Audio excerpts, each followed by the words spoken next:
Amin. Terima Terima kasih. kasih. Terima Ya, kasih. Langsung ya, Bu Tia. ya, silakan. Kami serahkan untuk firman Tuhan. Baik. Terima kasih Ibu Rumangun buat pujian dan penyembahannya. Mari kita berdoa untuk firman Tuhan. Segala puji bagi nama-Mu Bapa. Terima kasih Tuhan, pagi ini kami boleh merasakan kebaikan Engkau. Kami masih boleh diberi kesempatan untuk mendengarkan Tuhan firman-Mu. Rema, mari Tuhan bersabda, Tuhan berkata-kata di dalam kami semua. Supaya kami semakin hari semakin kuat menjalani hidup ini Tuhan. Kami hanya mengandalkan Engkau saja. Kami Tuhan siap untuk mendengarkan firman-Mu Tuhan. Biarlah Engkau membukakan hati kami, telinga kami, pikiran kami Tuhan, supaya firman-Mu sungguh-sungguh melekat di dalam hati kami dan kami melakukannya. Terpujilah nama-Mu Bapa, terima kasih, haleluya, amin, amin, amin. Shalom, selamat pagi Bapak Ibu yang dikasihi Tuhan, luar biasa, kita semua diberi kesehatan yang daripada Bapa.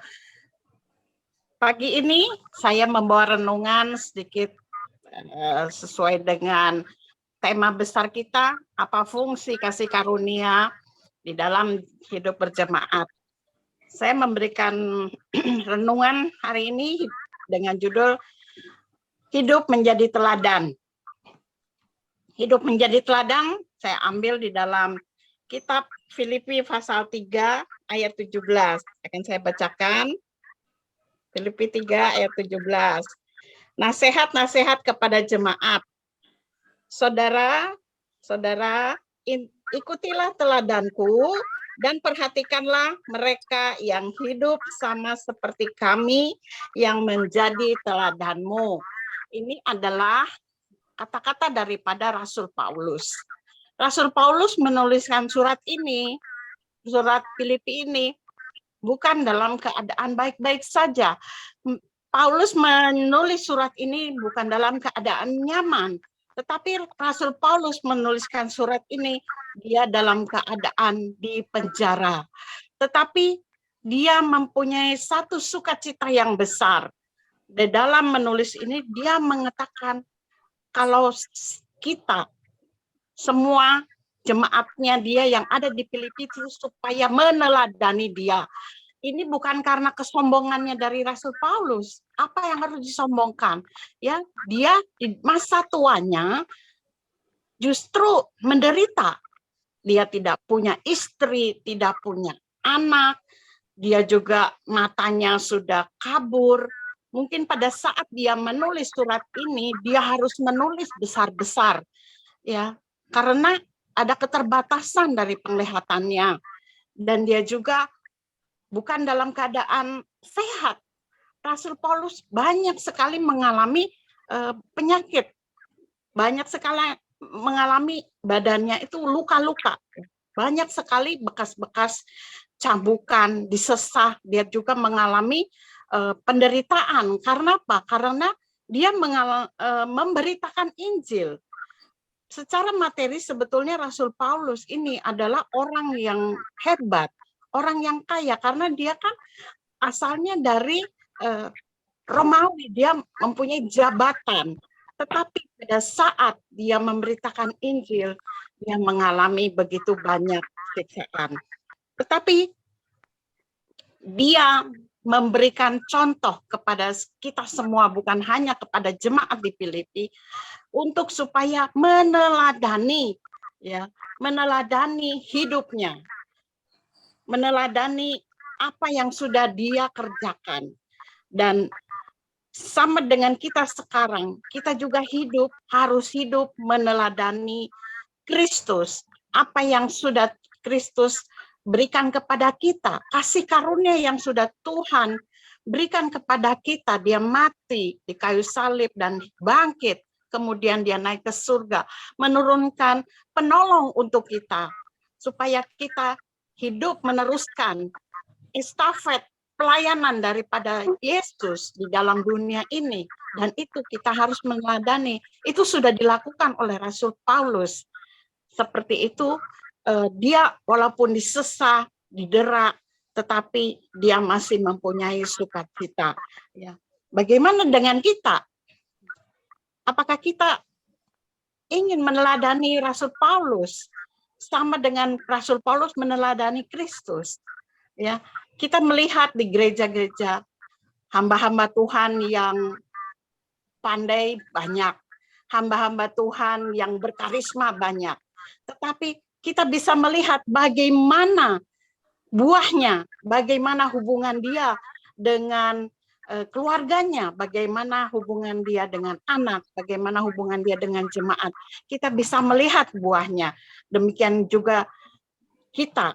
Kalau kita meneladani Kristus, bagaimana hubungan kita dengan anak, hubungan kita dengan mantu, hubungan kita dengan tetangga, itu kita bisa melihat buahnya. Saya mencatat di sini, kalau kata teladan itu dari Yunani asalnya dari kata typos. Kata typos itu artinya apa? Pola. Pola itu artinya patron. Kita semua dibentuk oleh Allah sesuai dengan patron daripada Allah. Kita sesuai dengan gambar daripada Allah, bukan dibentuk sesuai dengan gambar dari malaikat. Tidak. Tetapi kita dibentuk sesuai dengan gambar daripada Kristus. Oleh sebab itu, kita mau belajar meneladani Kristus dengan karakter kita. Ya, bagaimana karakter kita mau dibentuk.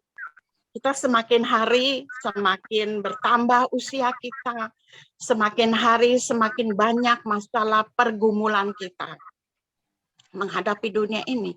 Tetapi apabila kita mempunyai hidup melekat dengan Tuhan, hidup meneladani Kristus, masalah pergumulan yang kita hadapi itu tidak akan membuat kita semakin jauh daripada Kristus. Tetapi pergumulan yang saudara-saudara dan saya hadapi sekarang ini, kita bisa semakin hidup melekat kepada Kristus apabila kita meneladani Kristus. Ya, meneladani Kristus itu seperti apa? Kita bisa lihat ya. Kita akan baca, saya akan bacakan di dalam Yesaya 53 ayat 7. Saya akan bacakan di dalam Yesaya 53 ayat 7. Dia dianiaya, tetapi dia membiarkan dirinya ditindas dan tidak membuka mulutnya seperti anak domba yang dibawa ke pembantaian. Seperti induk domba yang keluh di depan orang-orang yang menggunting bulunya. Ia tidak membuka mulutnya. Nah, ini adalah nubuat dari Nabi Yesaya untuk Kristus. Dia disesah, ya, dia didera, tetapi dia tidak membuka mulutnya. Secara manusia ini menggambarkan, orang ini lemah, orang ini bodoh, disesah, didera, digambarkan digunting bulunya pun diam. Dia tidak membuka mulutnya. Kenapa? Gitu kan? Mengapa dia tidak membuka mulutnya? Inilah karakter Kristus yang harus kita contoh. Artinya dia tidak membalas kejahatan dengan kejahatan. Justru Kristus bisa mendapatkan jiwa pada saat detik-detik di akhir hidupnya.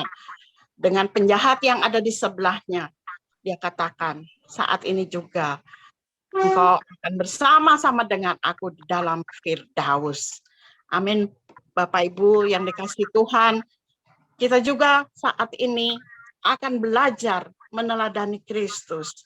Kita akan hidup bukan hanya seperti dulu lagi. Kita tidak akan hidup seperti manusia lama. Dulu saya seperti itu. Dulu manusia lama saya sering timbul. Kalau saya dijahati orang, saya katakan, kamu jahat, aku bisa lebih jahat. Kalau kamu kejam, aku bisa lebih kejam lagi. Itu yang ada di dalam hati saya.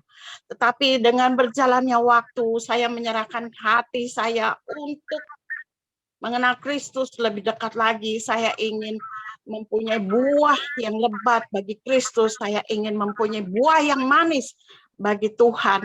Dan saya ingin belajar kehidupan saya itu bisa membawa berkat bagi sekeliling kita. Dan saya mau diubahkan. Itu saya belajar meneladani Kristus. Dan saat sekarang juga untuk Bapak dan Ibu yang ada di Zoom ini, dan juga saya, saat ini mari kita juga mau belajar saat ini. Kita membuang manusia-manusia lama. Ya, karena kita itu diciptakan bukan dari rahim ibu, tetapi kita diciptakan dari benih ilahi, benih yang tidak bercacat celah, benih yang begitu kudus, dan kita disucikan oleh air dan roh. Oleh sebab itu, Bapak dan Ibu sekalian ada di Zoom ini ya tuh, supaya mau merubah diri kita untuk meneladani Kristus, supaya kita juga bisa dilihat orang sekeliling kita. Oh iya, ibu yang itu dulu kereng ya, dulu ibu itu jahat, dulu ibu itu judes, tetapi sekarang sudah menjadi ibu yang baik hati, yang menyapa, yang banyak memberikan pertolongan untuk tetangga sebelah, amat terlebih untuk keluarga kita. Baiklah kita menjadi contoh untuk anak-anak kita, untuk menantu kita, menjadi berkat bagi keluarga kita. Jadi bukan hanya kita baik di luar, tetapi kita perbaiki dulu karakter kita di dalam. Kita menjadi berkat dulu untuk keluarga. Supaya apa? Pergumulan yang kita hadapi sekarang ini bukan semakin membuat kita jauh kepada Tuhan, tetapi pergumulan yang kita hadapi ini semakin dekat. Kita tidak mampu mengatasi pergumulan itu seorang diri, tetapi dengan meneladani kasih Kristus, meneladani Kristus, kita semakin diubahkan, kita semakin menjadi manusia baru. Di akhir-akhir sepertinya waktu saat saya mengalami pada saat anak saya menikah, ya Ibu Christina Limbong hadir di saat pernikahan anak saya, ini kesaksian sedikit. Terjadi konflik ya. Orang melihatnya baik-baik saja. Bu Christina melihat gedung yang begitu besar, gedung yang begitu megah, tamu yang begitu banyak. Padahal 1 hari sebelum pernikahan itu terjadi konflik di dalam keluarga ya. Anak saya menangis, menantu saya menangis. Karena apa? Karena besan saya, mertua dari anak saya mengatakan pernikahan itu harus dibatalkan. Loh, kenapa? Tinggal 1 hari besok. Karena apa? Karena tidak bisa membayar uang gedung. Jadi besan saya ini mengingkari janji. Dia berjanji akan membayar uang gedung. Tetapi pada saat ditagih sama orang ownernya, dia mengingkari. Katanya kalau dia mengatakan sama anak saya, kalau kamu tidak punya uang, jangan menikah. Loh, kenapa ini terjadi gitu kan? Anak saya menangis, dia telepon saya sambil nangis, "Ma, ini mamahnya mantu saya Sindri, katanya dia nggak mengeluarkan uang, katanya tidak ada uang, sehingga uang gedung tidak terbayarkan. Gimana ini Ma?" katanya. Dia bilang batalkan saja pernikahan. Tetapi yaitu saya menanggapi masalah ini dengan dingin, dengan kepala yang dingin, dengan hati yang dingin juga, dengan satu masalah yang kecil bagi saya. Ya, bukan masalah yang besar.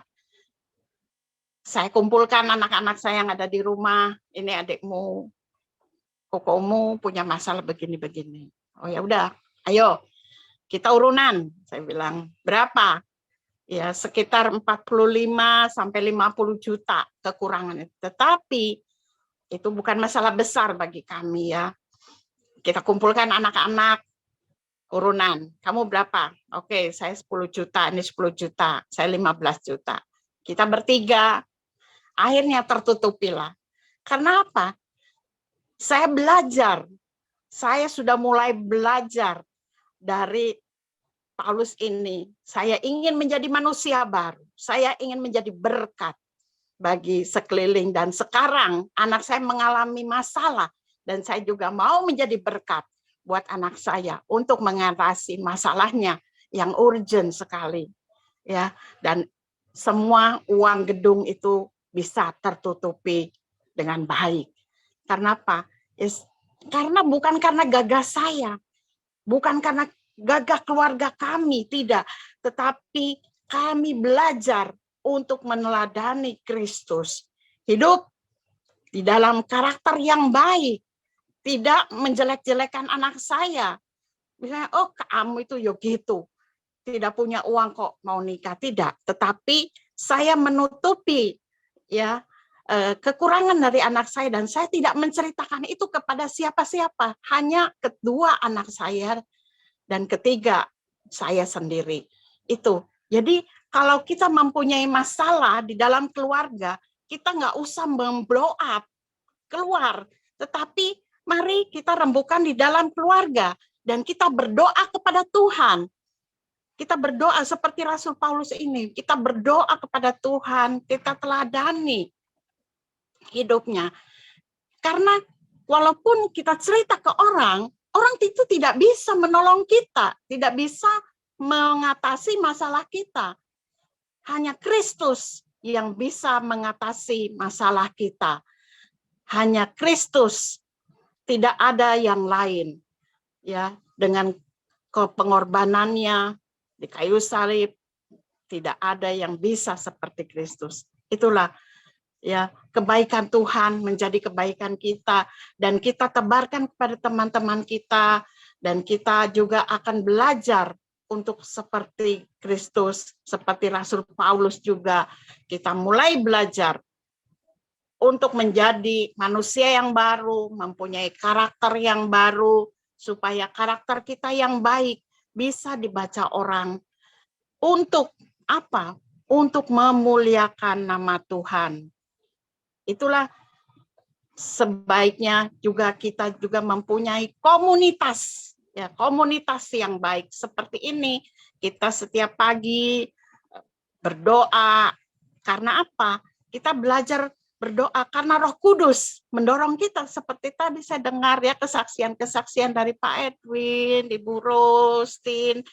Ada Roh Kudus mendorong bisa bangun pagi dan mendorong kita untuk rajin berdoa.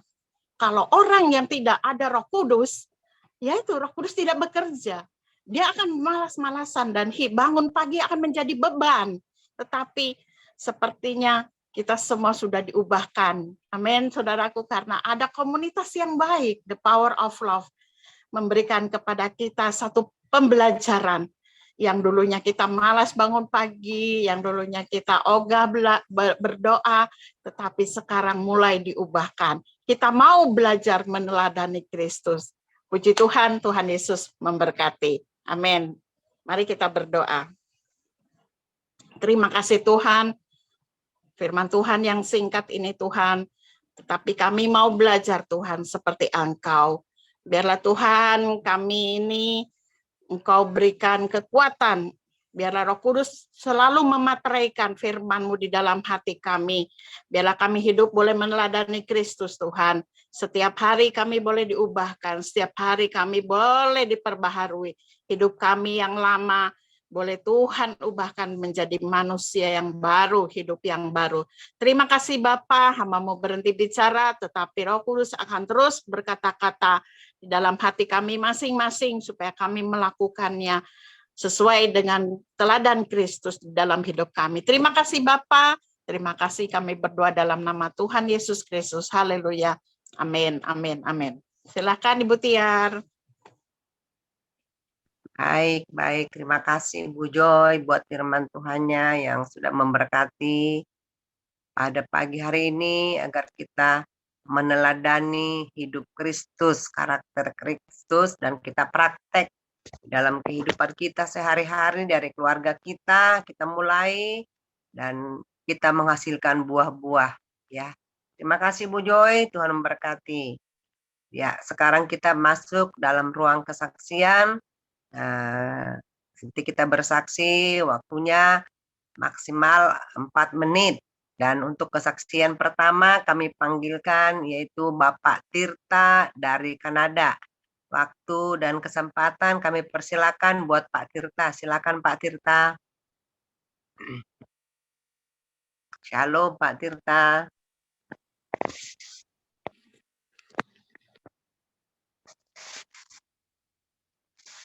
Ya, Pak Tirta dibuka dulu mic-nya. Mic-nya dibuka, mikrofonnya belum dibuka.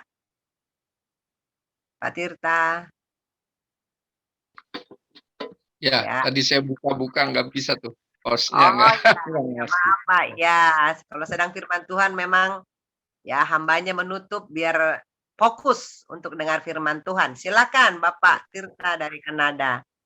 Terima kasih waktunya yang diberikan. Memang ya saya atur pas-pasan aja waktunya karena kesaksian saya waduh luar biasa banyak sekali. Tapi saya akan menyaksikan yang terakhir pada saat tahun terakhir itu kejadian waktu anak saya paling kecil terakhir ya tahun 83 itu waktu saya mau tinggal di kamar karena memang anak saya ada 4 itu yang terakhir lahir tahun 83 September tanggal 23 itu kejadian hari Minggu Desember tanggal 11 Desember 11 berarti belum 3 bulan itu anak baru 2 bulan 12 hari.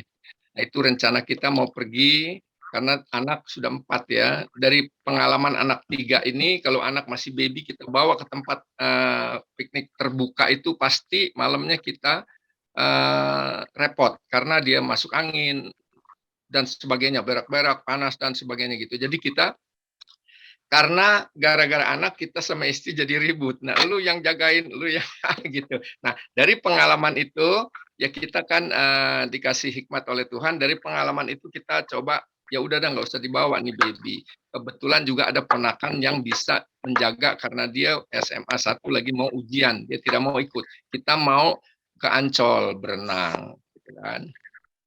Lalu kita sudah siap-siap, anak di 3 di mobil di depan sudah. Istri saya lagi benah-benahin ya susunya yang ini, susunya yang ini, susunya yang ini, jam ini, jam ini, jam ini gitu untuk ponakan saya supaya jangan repot. Udah diisi-isi, tinggal isiin air penuh, kocok-kocok-kocok, kasih dia gitu. Baby kan kalau udah kenyang juga dia tidur. Paling dia nangis berak gitu kan ya kencing, dia tukerin tidur lagi kan gitu. Itu rencana kita. Ya manusia kita punya rencana tapi lain dengan rencana Tuhan. Tuhan tahu ya apa yang akan terjadi. Sebentar aja apa yang akan terjadi Tuhan tahu. Oleh karena itu jangan tinggalkan Tuhan. Itu pengalaman saya. Saya selalu berdoa kalau malam tidur, anak-anak ayo kita berdoa. Kita tidak tahu apa akan terjadi sebentar malam. Tapi kita serahkan kepada Tuhan, kita percaya Tuhan baik, Tuhan menyertai kita. Jadi itulah rumah itu memang udah keropos atasnya, rumah udah lama. Tapi saya panggil tukang nggak mau datang. Panggil tukang belum sempet gitu. Ya udah, inilah lalainya manusia. Mestinya kan kita kosongkan itu ruangan kamar. Tapi karena kamar nggak ada lagi ya, mana kita belum kejadian apa-apa, masa kita mesti tidur di luar kan? Itu impossible kan gitu. Karena itu kita mau berangkat, saya masuk, kok lama amat ya gitu, ngebenahin ini aja gitu. Udah gitu, ya udah selesai. Ada suara ya di dalam hatiku ada suara, angkat itu anakmu juga. Jadi aku lihat itu anak tidur tapi aku terus angkat karena ada suara itu aku angkat, kumpul istriku malah marah. Katanya mau cepet-cepet dimainin lagi itu anak gitu. Nggak usah bawa aja aku bilang, ya udah bawa aja gitu. Akhirnya benahin lagi itu ya popok segala macam susu masukin lagi ke ke tas gitu. Biasanya kita kalau punya baby pasti ada tas gitu untuk bawa gitu. Keluar kamar kita kunci. Nah, itu ponakan saya juga anak cici saya panggil engku. Kalau kita Chinese bilang engku. Kok dibawa katanya mau ditinggal, enggak deh, bawa aja udah. Ya udah, berangkat 1,5 jam. Saya waktu lagi berenang di Ancol ada panggilan. Announcement ya kan. Dipanggil nama saya tuh saya datang ke front office. Ada panggilan, oh iya betul Pak, ini dari rumah, oh iya udah, telepon balik. Rumah kamar yang tadi anak itu ada ambruk. Wow. Jadi ponakan saya bilang itu aku panggil engku kan, kalau kita Chinese kan panggil engku karena saya paman, mamanya punya adik. Rumah ambruk, kayak bom begitu ya. Memang karena rumah zaman Belanda ya rumah saya itu tinggi sekali, ceilingnya itu sampai ke atas tuh 3 meter, dari ceiling ke bawah 3 meter. Ya. Jadi tuh genteng semua ambruk, brulok begitu, dia juga shock, kaget. Nah, saya udah kita pulang aja, itu jam 2 kejadian siang. Terus kita pulang, sampai di rumah kita buka. Waduh, Ya. wong gitu, udah kayak dibom itu. Saya juga di depan pintu itu saya nangis. Allah luar biasa. Ya. Kalau tidak apa yang akan terjadi? Ya, kalau tidak apa yang akan terjadi? Apalagi kalau misalkan malam saya, istri dan anak habis hancur lah. Gitu. Waktu saya benerin kembali itu, saya beli genteng 500 genteng. Kalau 500 kali 2 kilo, 1 ton itu Ya. beratnya ya, dengan ya gentengnya aja dengan kayu. Bagaimana tuh? Bisa terbayang nggak? Itulah luar biasanya Allah ya. Itulah luar biasanya Tuhan yang kita sembah. Ya kan? Kita tetap setia, kita dekat kepadanya, pasti. Kita sebagai manusia harus berencana tentu, tapi rencana kita belum tentu benar. Ya, kita menurut pikiran kita benar, tapi Tuhan perhatiin anak-anaknya yang setia. Ya, itu yang terjadi. Ya, terima kasih Tuhan. Sampai saat ini juga anak-anak kayak saya di Kanada dengan anak 1, 3 anak keluarga perempuan semua masih ada. Mereka sehat-sehat semua, puji Tuhan. Karena memang kebetulan istri saya tuh anak pendeta, jadi kita dekat sekali ya dengan Tuhan. Karena anak-anak saya juga waktu begitu gede SMP, kita SMA langsung kita ajarin untuk sebagai guru sekolah minggu. Nah, belakangan udah besar saya ikutkan terus dia di kaum wanita dan sebagainya. Itulah kehidupan saya, ya puji Tuhan. Ya Tuhan luar biasa kepada kita, setia sampai akhir. Ya, terima kasih. Gitulah kesaksian saya. Marilah saudara jangan tinggalkan apapun yang terjadi, jangan kita tinggalkan Tuhan. Karena Dia yang memberi kehidupan kepada kita, Dia yang memperhatikan kita. Apa yang kekurangan kita pasti dicukupkan. Itu saja yang saya alami. Lain kali kita beri kesaksian yang lain, ya. Luar biasa. Allah luar biasa. Tuhan Yesus yang kita sembah. Tuhan yang luar biasa. Haleluya.